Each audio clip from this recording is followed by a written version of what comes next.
د ایران ولسمشر د پاکستان له لومړي وزیر سره په ټلیفوني خبرو اترو کې زیاته کړې چې پر امریکا اعتماد نشته او د بې اعتمادۍ په فضا کې به خبرې ډېرې ستونزمنې وي. مسعود پزشکیان شهباز شریف ته ویلي د مسایلو د حل لپاره له هر ډول منطقي او عادلانه بهیر هرکلی کوي، خو د خبرو اترو د پیل لپاره باید د امریکا دښمنانه چلند پای ته ورسول شي. له بلې خوا د ایران د بهرنیو چارو وزیر عباس عراقچي عمان ته له سفر وروسته یو ځل بیا پاکستان ته ځي. نوموړی په داسې حال کې اسلام آباد ته سفر کوي چې امریکا پاکستان د خپل پلاوي سفر لغوه کړی. تېره شپه امریکا پر ولسمشر وسلوال برید هم ترسره شوی چې نوموړی او د نوموړي کابینې ته کوم زیان نه دی رسېدلی. اساسي پوښتنې دا دي چې د امریکا او ایران ترمنځ د بې اعتمادۍ فضا به څومره دا اړیکې نورې هم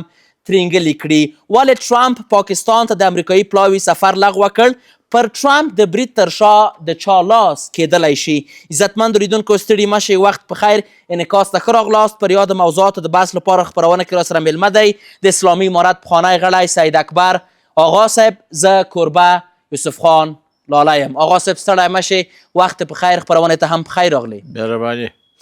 پیل که له دې څخه وکړو چې په ټوله کې د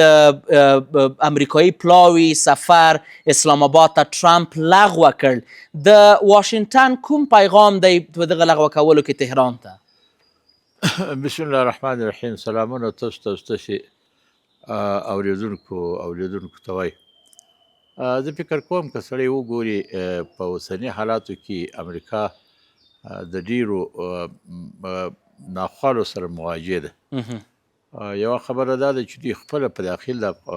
امریکا کې هم مخالفتونه ورته پیدا شوي دي. هغه حزبونه او تنظیمونه چې هغه د دوی مخالف دي او هغو ته موقع په لاس ورغلی ده، هغه غواړي چې دوی ناکامه کړي لکه ناکامه چې دي. او دوهمه خبره دا ده چې د دنیاوالو هم د دوی دغه عمل ته ښه عمل نه ووایه، ملګرتیا نه ورسره وکړه. ناټو ورسره ملګري نه شول. مثلا نور مملکتونه چې هغه ناټو ځینې جوړه ده، هغه مملکتونه د دوی سره نه شوه ملګري. د اروپایي اتحادیې خلک چې دي اکثره د دوی سره نه شوه ملګري او دوی ته دا وویله چې دا ستاسې خاص جنګ دی او دا موږ پرې اړه نه لري چې موږ په دې جنګ کې تاسو سره ملګري شو. او د درېیمه خبره لا دا ده چې امریکا ایران هم داسې یو دوی ته قوي معلوم سو او د دوی په فکر دا ورغله لکه واقعیت به هم داسې وي چې روسان د ایران شاته ولاړ دي او چینایان د ایران شاته ولاړ دي. د ایران کې خو دوی دونې نه وه فرض کړې چې ایران به دونې قوت و طاقت لري چې هغه به زموږ سره تر پایه پورې جنګېږي. نو دا ټوله هغه شان وه چې دوی سره دا فکر پیدا سو چې روسان به زموږ څخه انتقام د ویتنام اخلي، روسان به موږ څخه انتقام د افغانستان اخلي، نور انتقامونه به زموږ څخه اخلي روسان. نو دوی د یوه اندازه شاته تګ وکړي او شاته سول. یوه خبره دا ده. دویمه خبره دا ده چې ایران هم په دوی باندې اعتماد نه و. ایران هم دونې دلاوري پیدا کړله چې په امریکا باندې موږ غالبه کیږو او د امریکا په مقابل کې موږ د ځان سره ملګري پیدا کولی سو او ملګري لرو. نو هم دا وجه وه که تاسې فکر وي چې هغه د ایران څوک و چې هغه د دې مجلس مشر و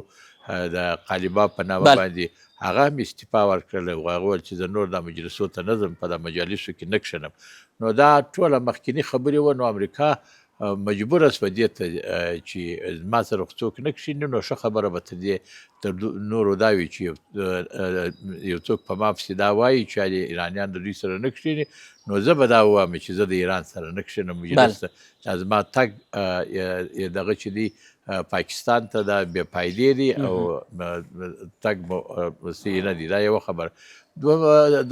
بله خبره لا دا هم شته چې د ټرمپ ټولې خبرې زیاتې نقیض وې. که سړی وګوري چې کومې خبرې ده کولې، یو ورځ به یوه خبره کوله او بله ورځ به بله خبره کوله، نو دغه خبرې چې وي هغه تناقض و د ده په خبرو کې. دا خبره هم زما فکر باندې داسې یو خبره ده چې که اوس ایران بیا وغواړي چې موږ د امریکا سره کښېنو، امریکا به بیا دغه تر دغه خبرې تیریږي او د ایران سره به کښېني. خو اوس دوی د دې تمه وختله چې ایران موږ سره نه کښېني او د نه کښېنستلو دغه یې رالي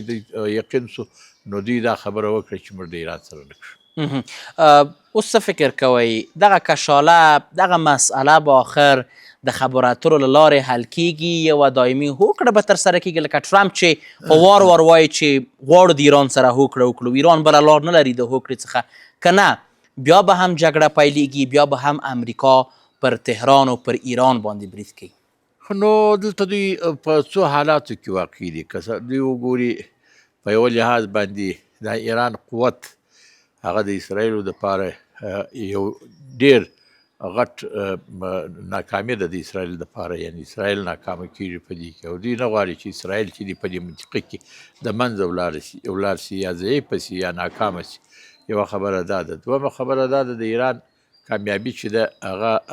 د عربي ممالکو دپاره ډېر لوی خنډ دی ایران دلته په دې منطقه کې چې کامیابه سي عربي ممالک هم د دې کوشش کوي اسرائیل هم د دې کوشش کوي چې یو داسې سلسله دلته راسي منځته چې هغه د امریکا ذوب پکښې حس نه سي نو بیا په هغه صورت کې بیا عرب کولی سي چې دا خپله منطقو کې په ښه طریقه سره ګزاره وکړي یا اسرائیل کولی سي چې په خپله منطقو کې ښه ګزاره وکړي خو زه فکر کوم چې هغه خبره اوس تر دې تېره سوې ده هغه به نه وسي ځکه چې اسرائیل اوس د دې کوشش ډېر روان کړی دی چې امریکا په دا جنګ کې نور هم پسې شکیل کړي لکه شکیل وایي د ایران سره هم تر اوسه پورې خبر نه ده ختمه شوې وروسته له دې به هم ورسره ګورو فکر کوئ بیا به نتانیاهو وشي کولی چې ټرمپ ته قناعت ورکړي چې پر تهران باندې برید وکړي نو اوس اوسني حالاتو کې د امریکا اختلاف په دغه باندې دی چې نو دغه امریکا کې څوک چې د ټرمپ مخالف دي هغه وایي چې ټرمپ چې دی هغه د نتانیاهو د سیاست ښکار سو یعنې هغه دې ته واسوي چې هغه د ایران په مقابل کې راوپاڅول سي او دا خو موږ نه غوښتل امریکایان وایي امریکایان خپله داسې خلک دي چې هغه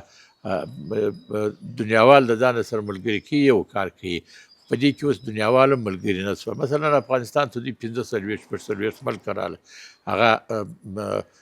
دا د جنګ یو عجبه طرفونه لري جنګ که سړی وګوري موږ دوه جنګه په لنډ وخت کې افغانستان د دوو جنګو تجربه لرو یوه جنګ د روسانو و چې د افغانانو په مقابل کې و هغه روسانو د ځانه سره ملګري نه درلوده خو هغه و چې اتحاد شوروي په روسیه باندې واوښتي هغه ټوک ټوک سو او اقتصاد دوی ضعیفه سو او یو جنګ دا و چې دویم دا و چې امریکایان راغله هغو بیا د روسانو تجربه راخیستې وه د ځانه سره یې ډېر ملګري مملکتونه ملګري کړل ولایتونه یې ورکړل هر چا چې ویل چې ته به دلته مصرف کوې عربي ممالک هغه څوک چې په خپل ځای باندې ناست وه هغه یې دې ته واڅول چې تاسې به دلته مصارف د امریکا اکثره مصارف چې دي هغه سعودیانو کول یا نورو کول نو امریکا چې د افغانستانه څه ووتی سالمه ووتی یعنې دا معنی چې اقتصاد یې نه سو ضعیف هلته په دوی کې خپل جنجالونه نه راغله او داسې نه سوله که روسان چې هغه ټوک ټوک سي هلته ریاستونه ځینې جلا سي نو دا دوی خپله تجربه دغه کړې وه نو زه فکر کوم چې په اوسني حالاتو کې هم دوی ډېر محتاط روان دي امریکایان نه غواړي چې دوی یو داسې جنګ سره مخ سي چې هغه اوسې احتمال کېږي بله دغه ډیپلوماټیک بهیر ته په کتو په ټوله کې په دې باور هستئ چې امریکا د له پوځي ډګر څخه اخوا په ډیپلوماټیک ډګر کې هم ماتې خوړلې وي نو زه خپله دا وایم چې د ماتې څو علامې د امریکا سته امریکا په ټوله دنیا کې د څوک نه کړ پیدا چې امریکا ته وایي چې دغه د ایران سره خبره وکړه یوازې پاکستان پیدا کړي چې پاکستان هغه ملک دی چې هغه ضعیفه ملک دی او پاکستان هغه ملک دی چې خپله په مشکلاتو کې واقع ملک دی او پاکستان هغه ملک دی چې پوروړی ملک دی نو نه فرانسې ورته وویل چې موږ ستاسې منځګړیتوب کوو نه لندن ورته وویل چې ستاسې منځګړیتوب کوو نه بل دا ټوله په دې خوښ وه چې د امریکا راوپرځول سي او د دوی ضعیفه سي او هغه خلک چې دغه هغه د دوی د استعمار سره نیمچه استعمار اوس مثلا دوی په جرمني کې خپل پوځونه لري په نورو مملکتو کې په جاپان کې خپل پوځونه لري په نورو ځای کې نو هغو په دې باندې نه دي خوښ چې هغه امریکا هلته ګزاره وکړي. امریکا خپل خلک مطلق د تنخوا دپاره هلته کښېنولي دي چې یو څه تنخوا اخیستل کېږي. نو دا ملکونه ټوله په دې باندې خوښ وه چې امریکا د ایران د طرفه او جمع روسانو، چینایانو یا نور مملکتونه امریکا په هغو باندې ماته کړي او نو دا به د دوی دپاره ډېره د کامیابۍ ورځ وي. نو زه فکر کوم چې خلکو دا غږ نه وکړي چې امریکا ته وایي چې په ایران باندې ایټم مه غورځوه، په ایران باندې لکه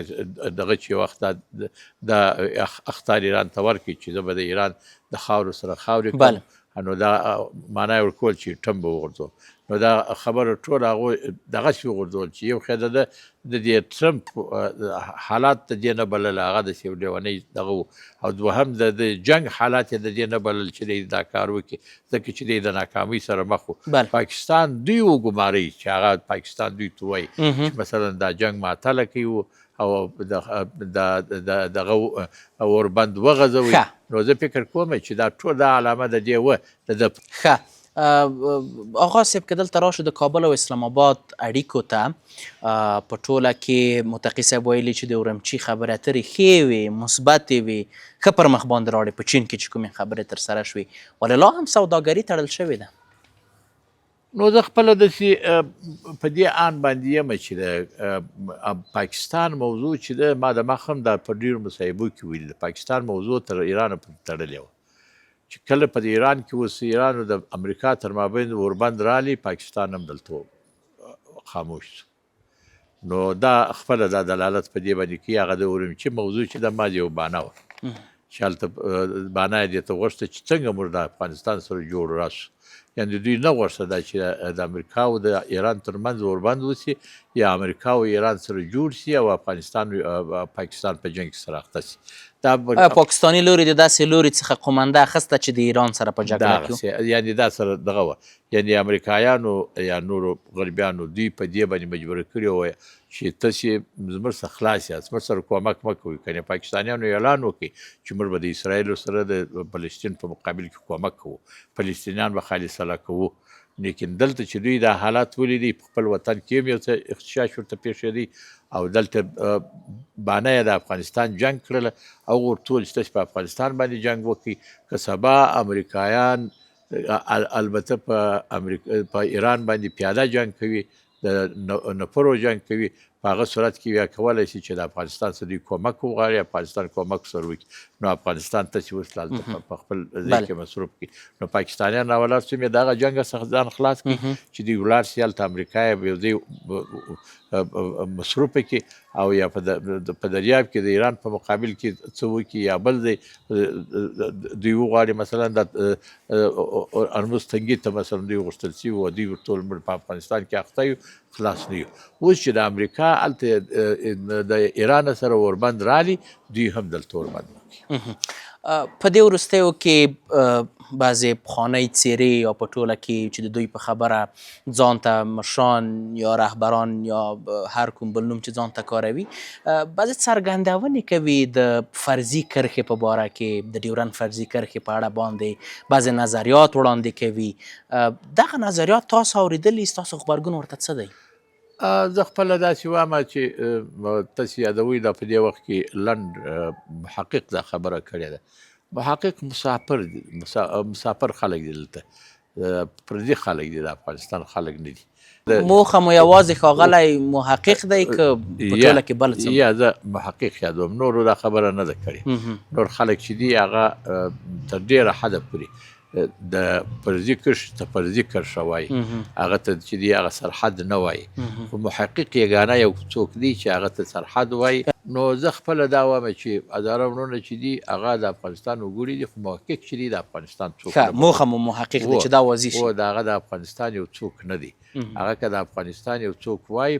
د افغانانو سره به غږ د افغانانو غږ به